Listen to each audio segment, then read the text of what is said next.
días o buenas tardes. Eh, Me presento, mi nombre es Paula Miranda, soy neuróloga de adultos de la Universidad Católica y me desempeño hace casi 10 años en el área hospitalaria principalmente, ¿ya? Eh, Hago turnos de urgencia y hoy día les voy a hablar un poquito acerca de, a grandes rasgos, porque es un tema súper amplio, de síntomas neurológicos agudos, ¿ya? Cuando sospechar un déficit transitorio o un accidente cerebrovascular y cómo manejarlo, sobre todo en el caso de ustedes en el desempeño en APS. Vamos a ver un poquito también un caso clínico, ¿ya? Y en caso que tengan alguna duda, alguna consulta, la pueden hacer llegar al curso y a mí me preguntan en caso que necesiten.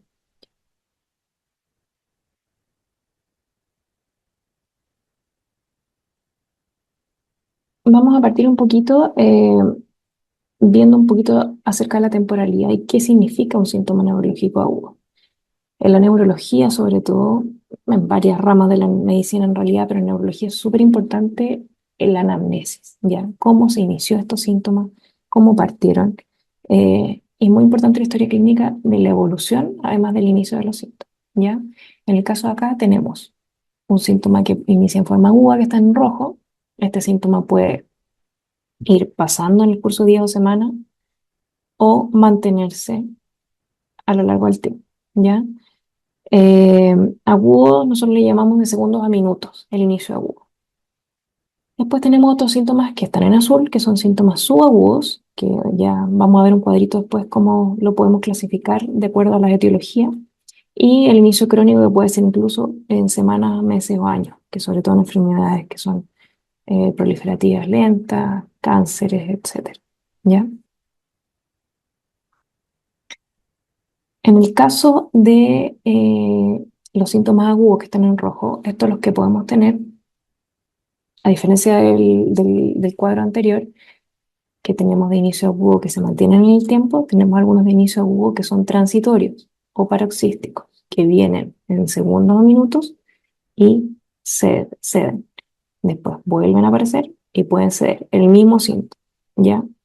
Eh, no es una regla general esto, por supuesto, pero en la mayoría de los casos es el mismo síntoma. Y que puede ser remitente o recurrente, ¿ya? Entonces, ¿cómo unimos toda esta información acerca de los síntomas agudos y los síntomas subagudos? ¿Cómo nos orienta un poquito el inicio de la enfermedad o la forma como se presenta a las etiologías?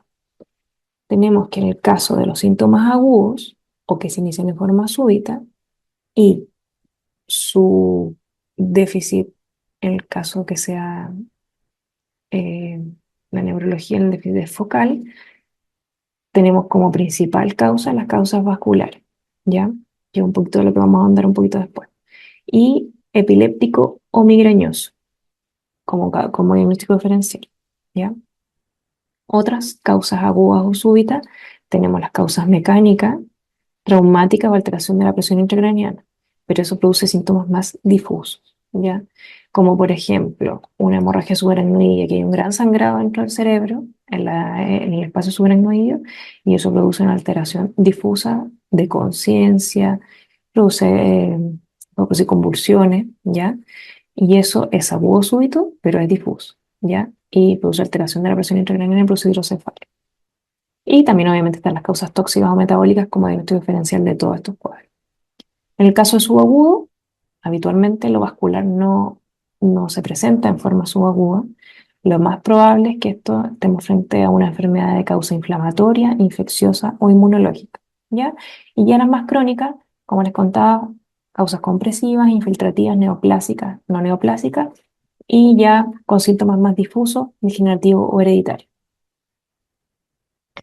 Ojo que existen algunos síntomas pseudoagudos. ¿Qué significa eso? Por ejemplo, un paciente que puede tener un tumor cerebral, de un día para otro puede hacer una diplopia, que ese síntoma es agudo, pero ya venía, si uno hace una anamnesis un poco más detallada, ya venía con algún síntoma previo, y esto es como un eh, hallazgo como agudo dentro de un cuadro crónico, ¿ya?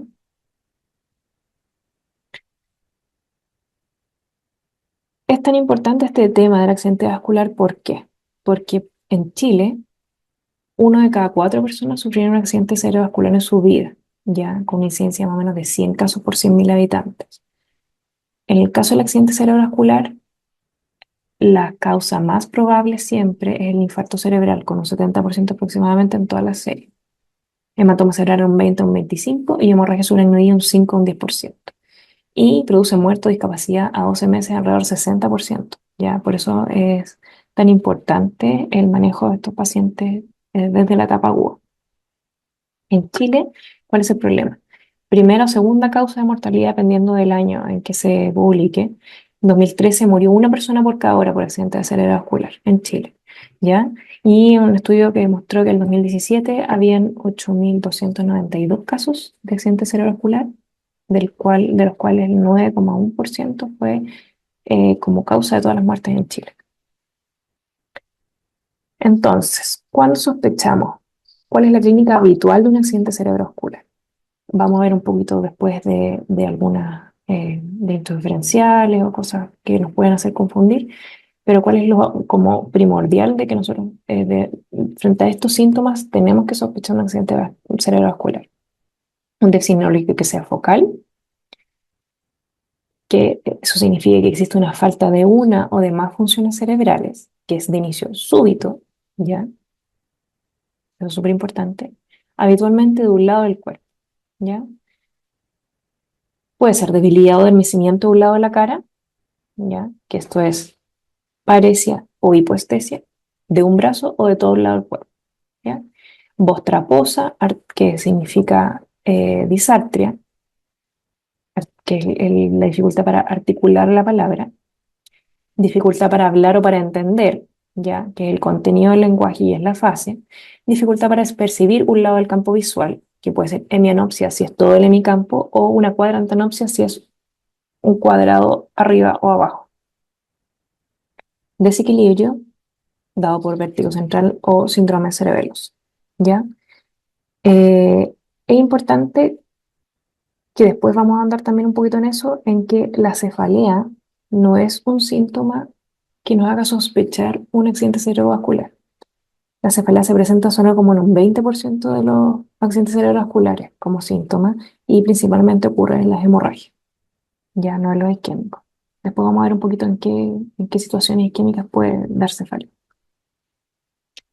Dentro de algunas definiciones que están en las guías del MinSal, que les voy a adjuntar después, para que puedan tener acceso a ellas, están como definición eh, bien estandarizado qué significa cada patología.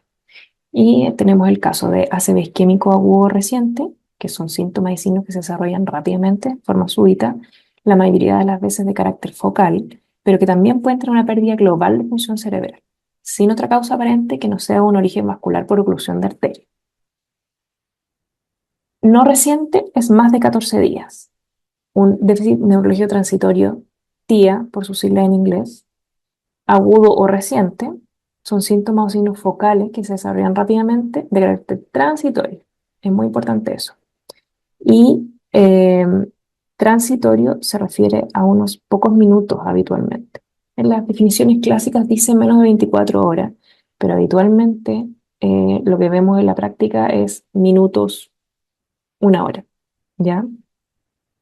Si a pesar de que los síntomas son transitorios, pero tenemos una imagen, TAC o resonancia que tiene una lesión que se condice con tal síntoma, ya no pasa a ser un TIA, sino que es un accidente cerebrovascular, aunque el paciente tenga IH0 y no tenga ningún síntoma al examinarlo, ¿ya? Si muestra un infarto agudo en las imágenes, es un ACV isquémico.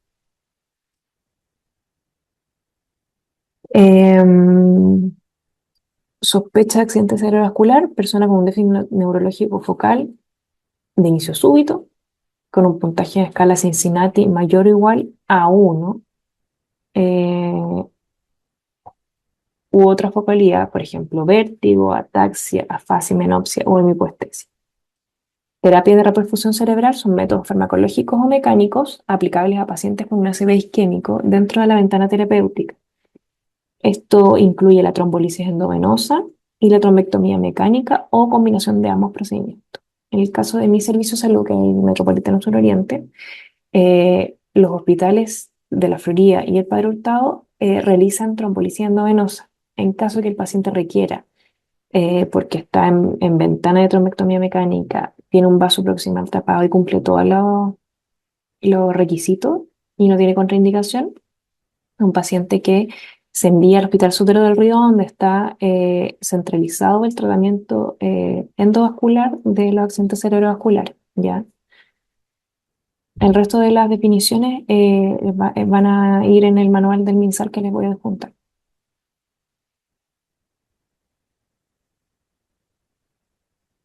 Entonces, clínica de accidente cerebrovascular. Tenemos, eh, dejamos en claro ya que el perfil de inicio es súbito, ¿cierto? Y dependiendo dónde esté la lesión, dónde esté la arteria tapada, van a ser los síntomas que nosotros vamos a encontrar. Por eso es súper importante hacer una buena anamnesis, realizar un examen físico adecuado, neurológico, para poder determinar cuál es el déficit que tiene el paciente. En el caso, por ejemplo, de esta primera imagen, si ustedes se fijan, eso es un territorio vascular de ACM izquierda.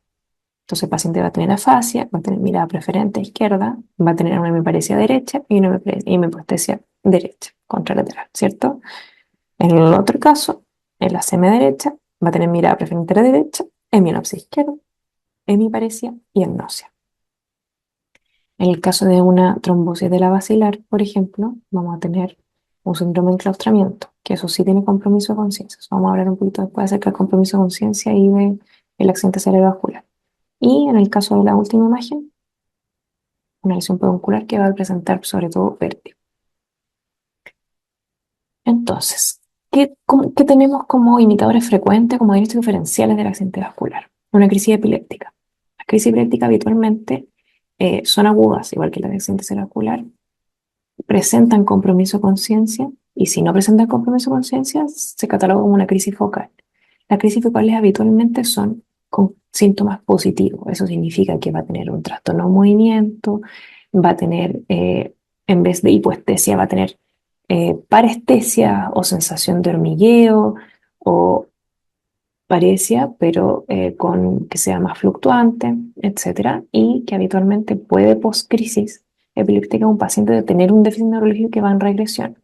Eso no se cataloga como TIA y lo más probable es que esto sea una entidad que se llama parálisis de TOD, que posteriormente a las crisis epilépticas generalizadas puede quedar un déficit focal, que es transitorio y obedece solamente a la depolarización del cerebro, pero no es una isquemia de alguna arteria. Tenemos también la migraña con aura, ¿ya? La migraña con aura clásica o habitual, nosotros tenemos el síntoma focal, que habitualmente los pacientes tienden a saber que su migraña es con aura, por lo tanto ya saben que les va a venir la cefalea después, pero cuando hay un primer episodio, obviamente uno lo tiene que estudiar como si fuera un accidente cerebrovascular. Si no hay antecedentes, es de descarte que esto sea una migraña con aura, ¿ya? Pero si hay antecedentes, los pacientes habitualmente lo que hacen es tener un déficit focal que dura alrededor de media hora, 40 minutos, y posteriormente va pasando este déficit focal y llega a la cefalea, ¿ya? Que habitualmente es hemicrania, con náuseas, fotofobia y todo lo que tiene una migraña. Las lesiones ocupantes de espacio pueden hacer un déficit focal, sí, pero como les decía antes, pueden hacer déficit. eh, la familia nota de algún tiempo más lento, con trastorno de la marcha, un poco más olvidadizo, con cefalea, con otros síntomas, ¿ya? Y otra entidad que vemos harto son los trastornos neurológicos funcionales, que esto da para largo y si en otro curso existe la posibilidad, sería bueno también tratarlo para poder ir viendo eh, las diferencias con un accidente cerebrovascular. Y los trastornos metabólicos, las hipoglicemias, la hiperglicemia, ¿pueden hacer déficit focales? Sí. Así que es súper importante y esto se lo voy a recalcar ahora y después que hemoglucotés a todos los pacientes que hagan un síntoma neurológico agudo. ¿Ok?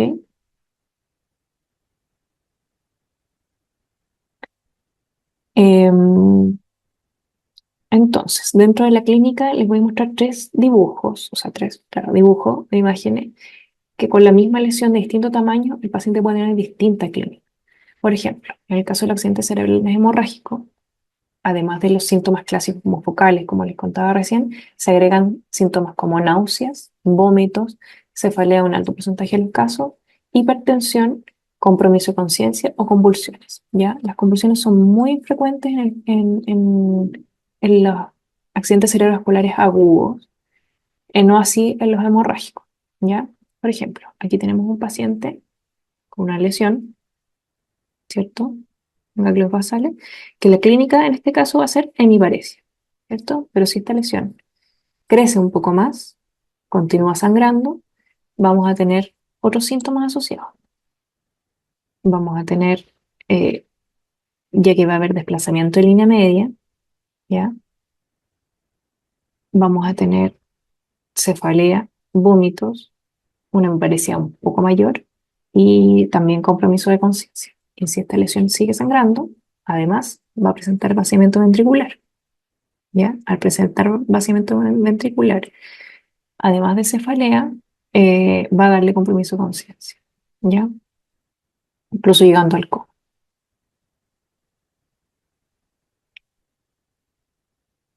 Esto se los quiero mostrar un poquito para que quede un poco claro qué es lo que hay que fijarse cuando nosotros recibimos a un paciente con accidente cerebrovascular en la urgencia. En el caso de ustedes, si es que están en APS, en un SAPU, y no van a tener acceso a, a exámenes imagenológicos, por ejemplo, y sospechan un accidente cerebrovascular de causa isquémica, las principales causas son una fibrilación auricular, por lo tanto, importantísimo tomar un electrocardiograma, porque a veces se pesquisa en APS esto, y cuando el paciente llega a la derivación ya al hospital de base, no llega con la arritmia, porque a veces son paroxísticas, ¿ya? Así que es súper importante, si da el tiempo, si el paciente no está en ventana para trombolisis, que no hay que retrasarlo, si el paciente no está en ventana y está estable, no retrasarlo, pero en el caso de que no esté en ventana de trombolisis ni trombectomía, tomarle un electrocardiograma en la urgencia primaria, ¿ya?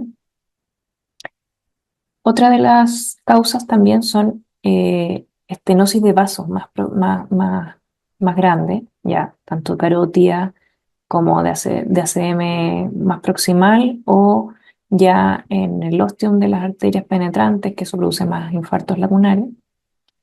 Eh, y esto Lo importante y lo que hay que pesquisar es, por ejemplo, el paciente, ustedes lo sientan o lo levantan y el paciente presenta más déficit. Lo acuestan y el paciente baja ese déficit. Por eso es súper importante sospecharlo, mantener al paciente en 0 grado, con suerito pasando y no bajar mucho la presión. ¿Ya?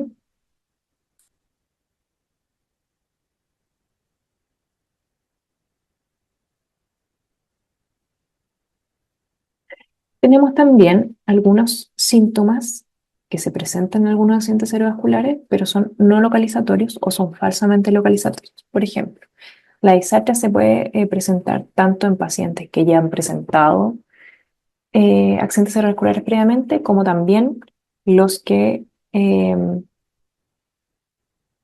presentan anomalías metabólicas severas, como hiposnatremia severa, hipernatremia severa, alteraciones de la glucosa, del calcio, etcétera. Infecciones en pacientes añosos también pueden dar disartria, así que son no localizatorios y tampoco son decidoras 100% de accidente vascular. Alteraciones de la oculomotilidad por hipertensión intracraniana, por ejemplo. En pacientes que tienen hipertensión intracraniana pueden tener un sexto, ¿ya?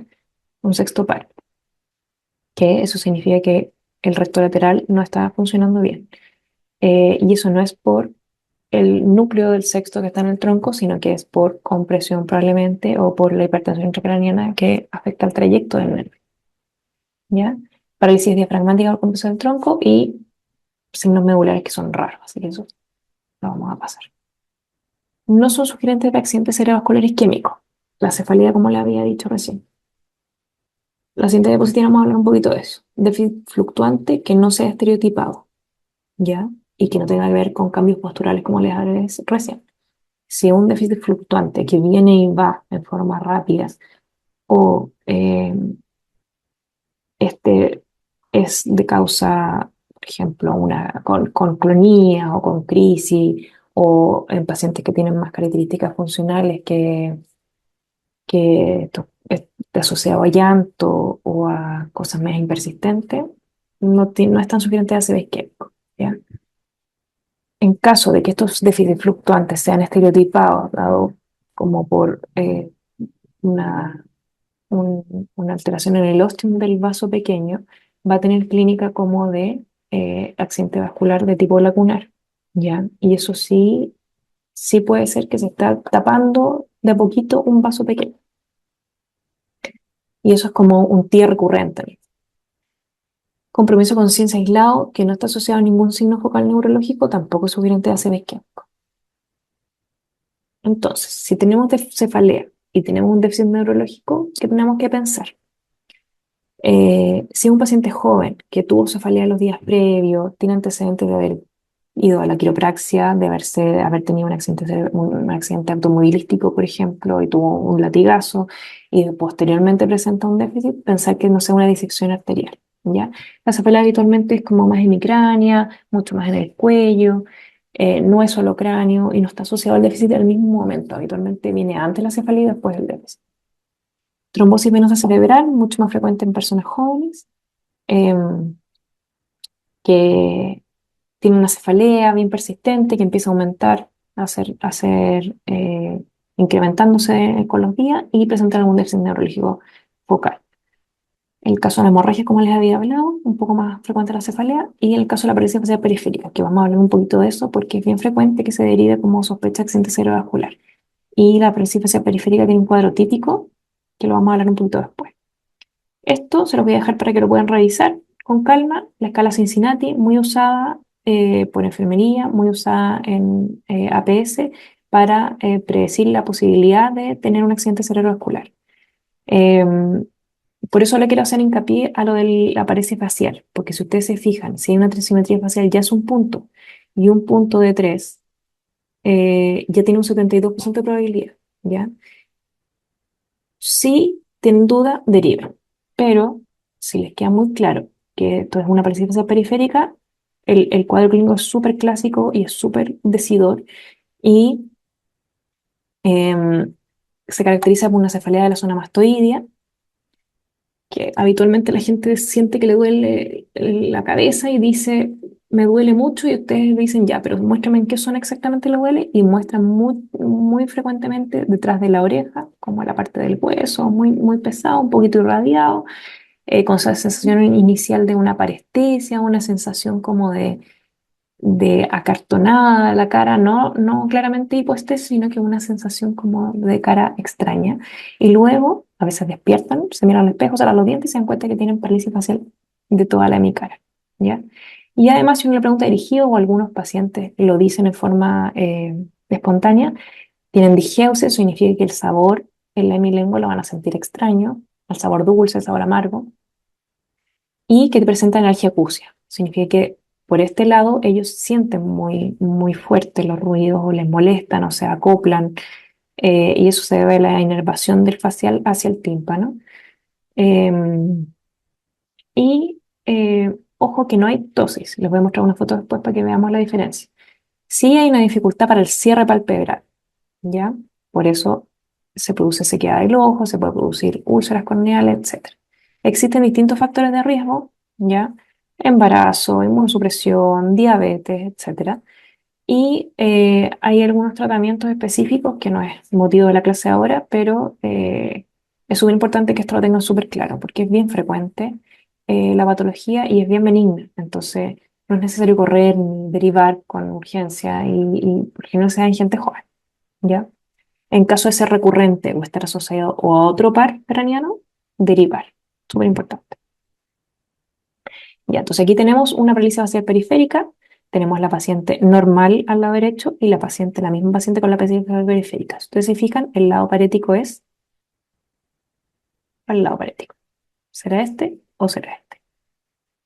¿Cuál creen ustedes? Piensen que el lado parético es que el músculo no puede moverse. Pero imagínense que está una paciente con, no sé, Botox en la cara. Habitualmente cuando llegan derivados porque dice que tiene parálisis este lado que tiene el ojo más chico, pero el lado paralizado es el derecho. ¿Por qué? Porque la paciente está sonriendo, ese lado está sonriendo bien, Y este lado se pierde el surco nasogeniano, se pierde la movilidad de la hemicara inferior, pero también se pierde la hemicara superior. No siempre se ve asimetría en los pliegues, pero sí podemos ver una asimetría en el parpadeo, bien importante. Si uno le pide parpadear a esa paciente, varias veces ese ojo no va a cerrar por completo, ¿ya? Entonces no es que ella tenga una tosis de este lado, sino que ella no puede cerrar este ojo. Entonces esta parálisis periférica es del lado derecho, ¿ya? ¿Qué cosa tenemos que evitar en un paciente cursando con un accidente cerebrovascular? No administrar suero glucosado, nunca, salvo que el paciente tenga una hipoglucemia asintomática, que ahí también es un diagnóstico diferencial de los accidentes cerebrovasculares. Suero glucosado 30% en bolo, ¿cierto? No alimentar ni hidratar de forma oral, sin antes haber descartado un trastorno de deglución. Si necesita hidratación, suero B. No bajar la presión si es menor de 220-110, ¿ya?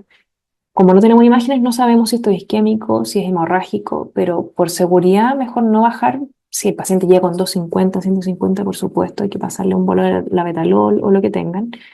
Eh, a menos que se vaya a realizar un trombolysis, y eso se hace a nivel hospital de alta complejidad, ¿ya? No diferir el traslado, como les contaba previamente, en espera de electrocardiograma. Si está en un dispositivo de APS, SAPU, SAR, SUC o SUR, no demora el traslado al hospital de referencia por no contar móvil SAPU, ¿ya? O utilizar un móvil comunal, que vaya acompañado de una enfermera, acompañado de otra persona. Entonces, ¿qué debe hacer un médico de urgencia APS cuando se presenta estos pacientes? Identificar de manera rápida los síntomas de accidente cerebrovascular, hacer un examen neurológico rápido, confirmar el déficit neurológico focal y pesquisar la hora de inicio de los síntomas. Súper importante porque muchas veces llegan sin familiar al hospital de derivación. Entregar la atención clínica precoz al paciente que se sospecha que curse con un accidente cerebrovascular. Constatar buena saturación de oxígeno, apoyar con oxígeno solo si el paciente satura menos del 94% y glicemia capilar, que sea mayor de 70. Siempre, siempre, siempre hemoglucotest, porque es un diagnóstico diferencial muy importante las hipoglicemias severas para déficit focales. Mantener la presión, como les decía yo, menos de 220-110. Se debe comunicar con el médico del hospital de base e informar la derivación con descripción del cuadro y tiempo de evolución de los síntomas. El tiempo de evolución de los síntomas me voy a detener un poquito ahí porque es muy importante que el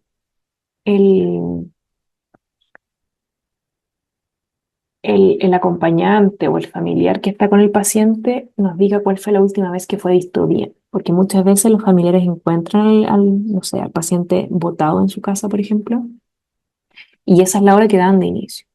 Y la hora de inicio, en el caso de los pacientes, para entrar a protocolos de reperfusión, es la hora última vez visto bien en caso que el paciente no pueda aportar historia, ¿ya? Porque no sabemos qué pasó entre la última vez que lo vieron bien hasta que lo encontraron. En ese rango de tiempo es donde nosotros tenemos el inicio. Por lo tanto, la última vez visto bien es el inicio para nosotros, ¿ya? Se debe trasladar al paciente en forma inmediata al hospital base correspondiente, gestionando un móvil de traslado adecuado para los requerimientos y registrar la atención en ficha clínica. Vamos a ver un poquito, eh, que esto obviamente está bien árido, entonces vamos a poner un poquito en práctica lo que hablamos recién y vamos a ver un caso clínico, ¿ya?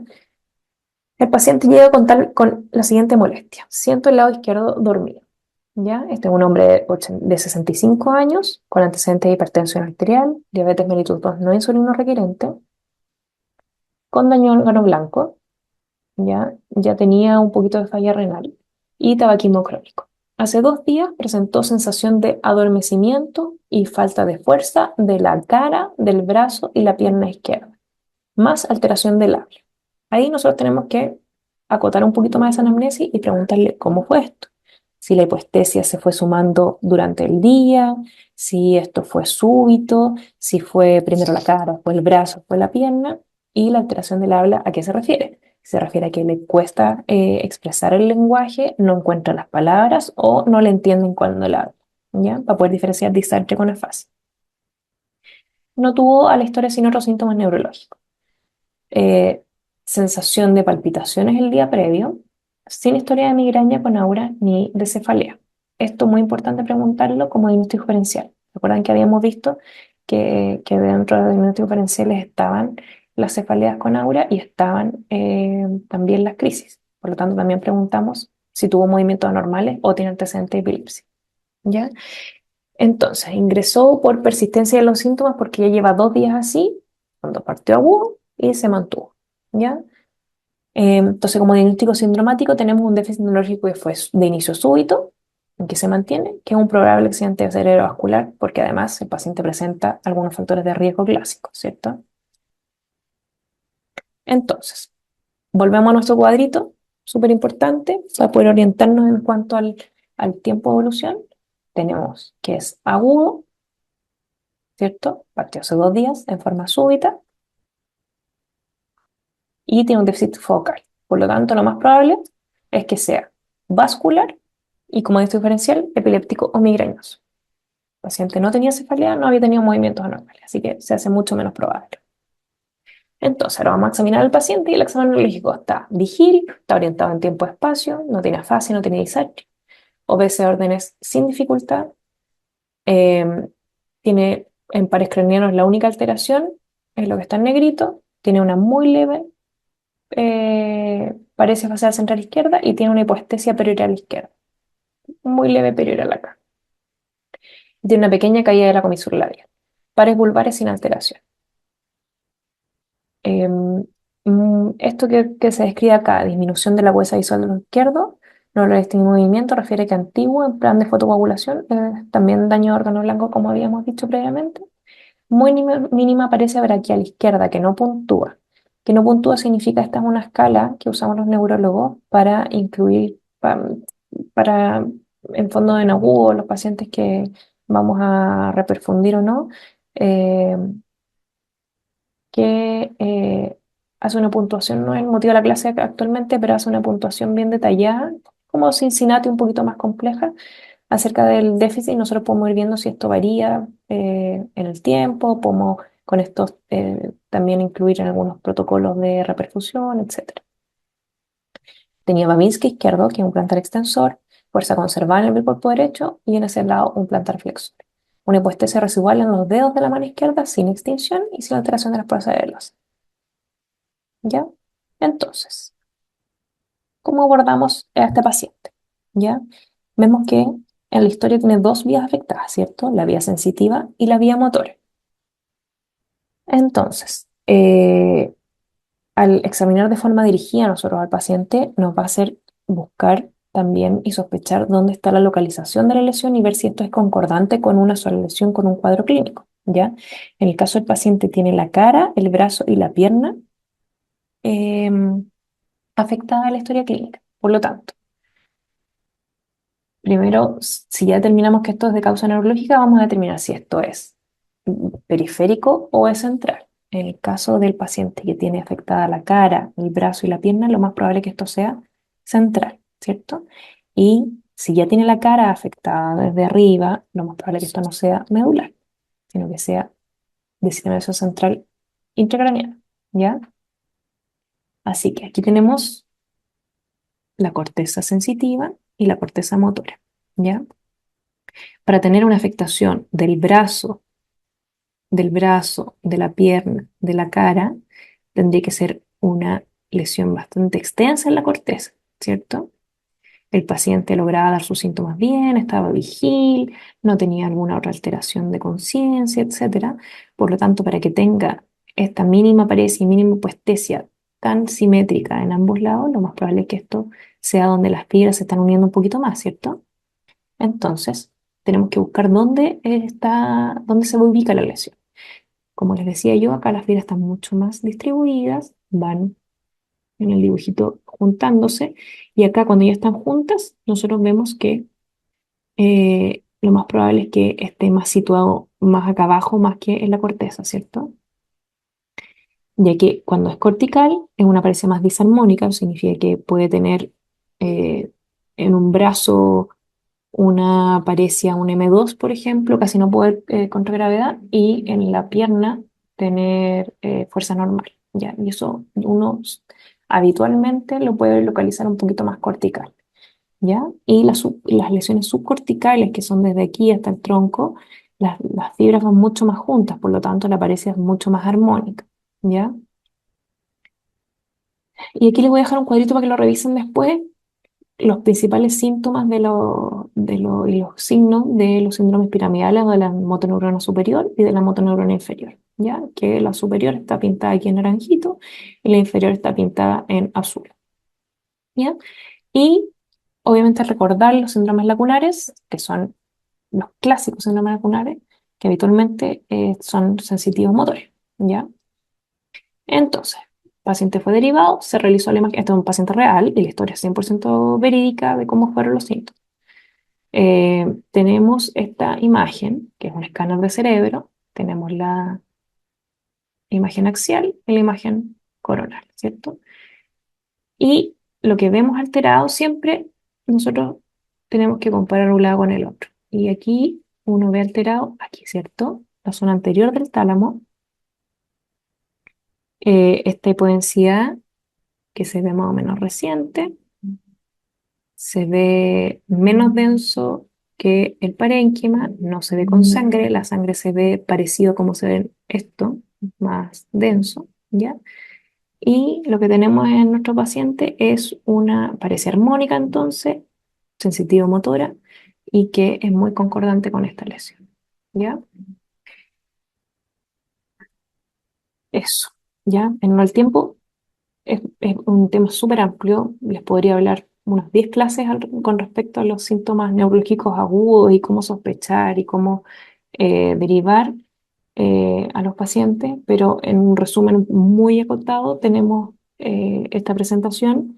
Si les queda alguna duda, si tienen una consulta, si quieren, no sé, les llama un poco más la atención o, o, le- o quieren aprender un poco más de neurología, nosotros en la urgencia del Sútero del Río, a través de si son del servicio, por ejemplo, Metropolitano Sur Oriente, podemos hacer algún tipo de capacitación, si lo solicitan a los médicos, no tenemos ningún problema con eso, ¿ya?